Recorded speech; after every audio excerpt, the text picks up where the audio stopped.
share. May mag-book study po tayo ngayon bago matulog.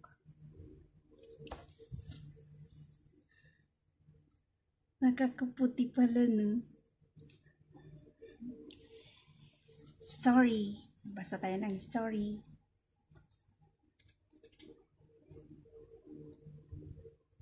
About IFG.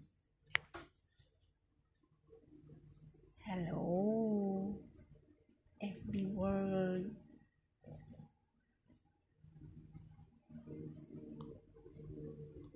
Listen to me.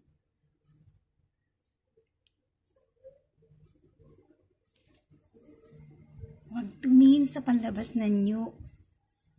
Yamen, hanggang paypay so tayo toy. Artificial lang dahil ting mabuo. Kat natin dugtibuk ti may isang nga babae. Kat, sumubali talaga ti aura na. Dimot. Para nagigi Ilocano lang lumawatan na dahil ti ibagbaga. When, okay.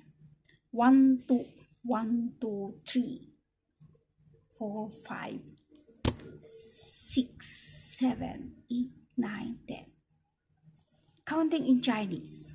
Yat, I, Sam, Say, Luk, Chat, Pa, Kao, Sap. Sap, I, Sapyat, Sapyat, Sap, I, Sap, Sam, Sap, Say, Sap, Sap, Luk, Sap, Chat, Sap, Pa, Sap, Kao, Isa. Nagrigat nga taag bilang ti Chinese.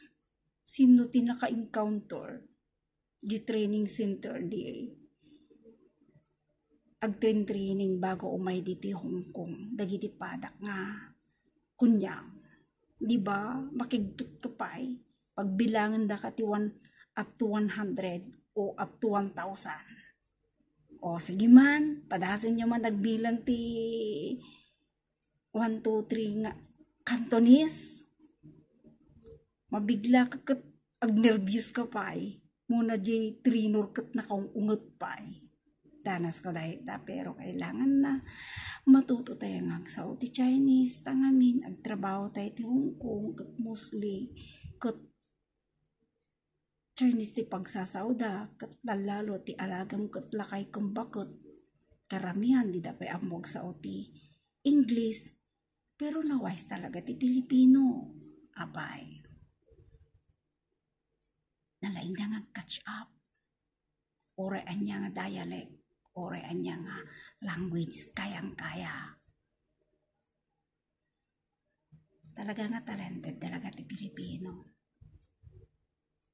Idi, amok ag sa ti Arabic kas kada friends. Tatikat katungtong ko akang kanayon. Arabic kan friends. Ngam no hamumagay nga isasaon. Ay kat malipatan pero maagid do mga basic. Maawatan. Di kinabayag nga tawunin ay naapo. Gaya narigat nga awatan nun ngay. Nagiduman nalipatan pa yun. So nga practice more and then become permanent. Madi nga perfect. Tangamin, agkamali ka pa'y. Maging perfect lang. Tangamin, kanay mo nga aramidin, kanay nga practice. So, permanent. Ay, sige man. Adaman tinakachat ko di napalabas nga rabi. Ay, apo. Mukas chay lang. Appreciate pangyaw. Appreciate kabayan. Pero ito ay story. Sabi ng isang coach ko. Pinag-iisipan mo pa rin ba hanggang ngayon kung magjo-join ka sa IMG?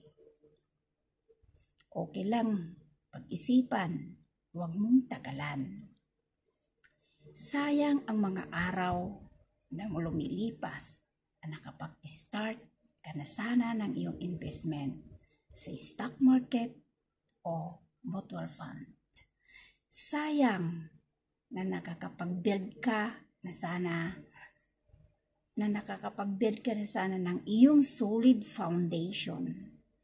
Yung nakapag-start ka na, sana na ma-secure at magkaroon ng worry-free future mo by having long-term healthcare and insurance. Mahalaga po kasi ang pag-iipon. Maraming klase ang pag-iipon. Pag sinabing pag-iipon, ang pag-iipon sa healthcare, pagsisid mo rin yun ng pera. Pag-iipon sa insurance, pagsisid mo rin din yun ng pera. Pagdating ng panahon, ang lahat ngayon itinanim mo ay aanihin mo. Kaya ngayon habang bata ka pa, magtanim na magtanim. Ang IMG ay para sa lahat ng taong gustong may mabago sa kanilang financial life. Gaya ko, binago ko ng financial life ko. Lahat tipid, pero kung minsan di ko mapigilan yung emotion ko, gusto kong kumain ng masarap, gusto kong bumili ng ganito, pero pigil. Pero at once lang, give for myself. Ang IMG ay para sa lahat ng taong gustong may mabago sa kanilang financial life. May opportunity to become a financial educator or entrepreneur, aside from being an investor. Wala din kaming alam dati. Ako nga, wala rin alam akong dati about handling our finances. Oo nga. Dati, sige, pikay ng pikay, tulong, lahat. Hindi ko iniisip yung para sa sarili ko. Pero ngayon, it's my turning point. Tumatanda na. Alam niyo po ba naipon? Virus. Nagkakauban na yung buhok. Baka susunod sa kilikili na rin, pababa. Real talk. Totoo naman po. Darating po tayo doon. Pero, di kami nagdalawang isip na mag-join sa IMG. Ako nga, di ako nagdalawang isip kasi nakita ko yung concept. Yung advocate ni IMG. Malayo po kami sa aming financial goals. Pero malayo rin ang narating namin. Tulungan po namin kayong makapag-decide na why you have to be part na rin of IMG. Tara kabayan, aralin natin ang financial literacy. Soon, punta tayo din sa Financial Central. After ng event namin, bubukas na ako. Ipaglalaban ko yung pangarap ko. Hindi lang forever na maging katulong.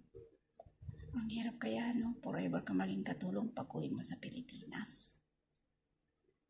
Ganun pa rin, walang nabago. Babalik ka sa dati mong buhay. Kung ano yung iniwanan mo, yun din ang babalikan mo. Ayaw mo bang mabago ang buhay mo, kabayan? Tsak ba na pag for good na tayo ay bata pa rin? Di ba hindi na? Tumanda na tayo sa ibang bansa. Napakahirap nang umuwi o mag-for good na wala talagang naipon. Maraming mga OFW na walang ipon. Isa na ako doon, pero ngayon, binago ko na yung mindset ko. Kailangan may maipon. Yung iba kasi, pilosopo. Sabi nila, mayroon ako naipon. Oo, meron na rin konti. Buti nakapag-build na. At tuloy-tuloy. Tara, usap tayo. Kung may doubt kayo,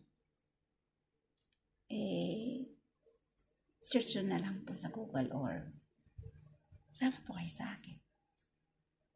Ito bang mukha? Di ba mo pagkatiwalaan? Ay, nako. Sa panahon ngayon, maraming manluloko. Kaya ingat-ingat. Maraming scammer. Pero ako, kahit marami nang loko sa akin, hindi ako gumaganti. Dahil alam ko, buhay na buhay ang Diyos. Kung nilukahan nila ako, mas malaki ang kapalit. Babalik din sa kanila ang kanilang ginawa. Kasabihan niya, kung ano ang itinanim, yun din ang aanihin mo. Kung sa business naman, nagtanim ka ng marami, pagdating ng panahon, magbubunga, aanihin mo yung mga tinanim mo. Di po ba? Kapag nagtanim ka rin ng masama, masama rin ang aanihin mo. Ganun lang po yun. O sige na, hanggang dito na lang. Kahit ano pang gawin nila, ano pa pang aakit nila sa akin, hindi na nila ako maakit. Pagod na. Pagod na. Kung maraming bit-bit parang Christmas tree, kung ano-ano dyan, tutok o focus na lang ako sa pag-iipon. Alam niyo po ba, na kapag nag-join kayo kay IMG, solid na solid po. Solid na solid po ang inyong benefits. Malaking tulong sa inyo at pati sa pamilya niyo. Ako hindi ako nagdalawang isip. Share ko lang yung journey ko sa IMG. Hindi naman sa nagmamayabang o nakapagtanim na po. Ano man ang mangyari, ay peace of mind na. Habang nandito ka pa sa abroad, samantalay ng pagkakataon, mag-ipon. Hindi habang panahon na OFW ka sa ibang bansa. Hindi habang panahon, bata ka. Darating yung panahon, tatanda po tayo. Hindi habang panahon, malakas ang katawan lupa. Hindi habang panahon na maganda tayo. Hindi habang panahon na may active income tayo. Hindi habang panahon na may trabaho tayo. Hindi habang panahon ay malakas ang ating katawan. May hangganan ang lahat. So, ang solusyon, mag-plan B, magplano for the future. Planuin yung solid foundation mo.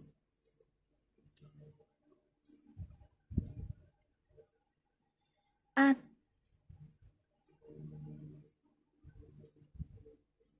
di habang panahon na nasa trabaho po tayo, darating yung panahon, tayo ay manghihina. Tatanda, mag-iiba na ang itsura, magiging lola na. Pero accept ko na lahat yung darating yung panahon na magiging lola rin ako. Magiging matanda gaya sa mga magulang ko. Kaya magplano para sa future, sa pagtanda. Napakahirap po ang walang naipon. That's my advice. Unahin pong bayaran ang ating sarili, pag-ipunan ang ating future, kasama ang ating pamilya. Kung mabubuhay ka pa ng matagal, the solution ay investment ka talaga. Gusto mo bang magkaroon ng financial freedom? Yung finances mo, hindi mo na iisipin.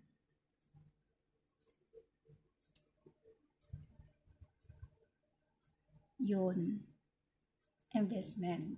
Kapag nagtanim ka ng solid foundation, yun ang tutulong sa'yo. Kaya ngayon pa lang, mag-ipon po tayong lahat. Mga kapwa kabayan, kapwa OFW, huwag niyong kakalimutan na magtabi para sa sarili. Pagdating ng panahon, kung wala kang naipon, yung senaryo ng mga senior citizen, yung mga matatanda na karamihan, na napurgod na walang ipon, nakakaawang mga ganun. Huwag nating gayahin kasi tayo rin ang magiging kawawa. Gets po? Salamat ng marami and good night. Bukas darating na yung mga amo ko kaya hindi na ako free.